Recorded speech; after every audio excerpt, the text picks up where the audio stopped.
En ce mois de novembre, il commence à faire, assez frais, même froid. On a allumé le feu, on boit de la soupe, mais le grenier, lui, n'est pas chauffé et donc ça commence à devenir un peu compliqué par cette saison pour, continuer à alimenter le musée virtuel du jouet. C'est pas grave, on continue, on se les gèle un peu. Malgré ce temps assez, glacial, je vous invite à faire un petit tour rapide, un petit tour, dans le grenier à jouets qui renferme les stocks du musée virtuel du jouet. Allez, suivez-moi. Le poste commando Big Jim, prévu pour dans quelques temps sur la chaîne. Monsieur Pomme, qui était l'adaptation française de Monsieur Patate, il y a bien longtemps. Les mini-rigs Star Wars, bien protégés dans des caisses en plastique.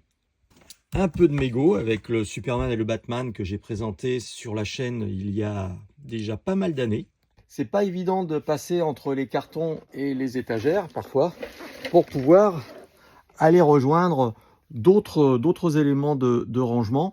Là, par exemple, vous avez les Action Man modernes qui sont stockés ici. D'ailleurs, le sous-marin a déjà été présenté il y a pas mal de temps sur la chaîne YouTube. Il y a d'autres petits trésors qui vont progressivement être présentés sur la chaîne. De l'autre côté, G.I. Joe et de l'Action Joe, évidemment. Un G.I. Joe sorti à l'occasion du film en 2009. Et oui, déjà, ça commence à dater. Alors là, on a une boîte Big Jim qu'il va falloir reformer.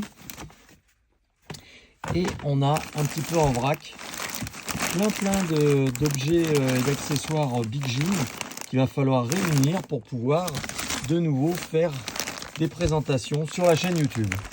Allez, on continue le petit tour. Alors, il faut se faufiler parfois, hein. On stocke aussi du récent pour de futures présentations sur le musée virtuel du jouet.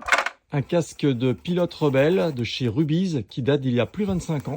Ça, c'est un sabre laser Star Wars qui date du Retour du Jedi. Lame verte pour illustrer le nouveau sabre de Luke. Vous voyez, il est creux en fait. Il n'est pas électronique, il ne s'allume pas.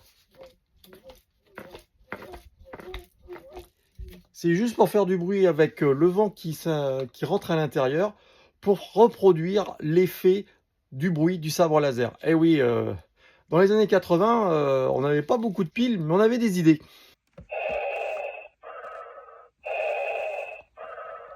Voilà, maintenant vous avez une petite idée de l'endroit où sont stockés les jouets que vous pouvez voir toutes les semaines sur musée.générationjouet.tv.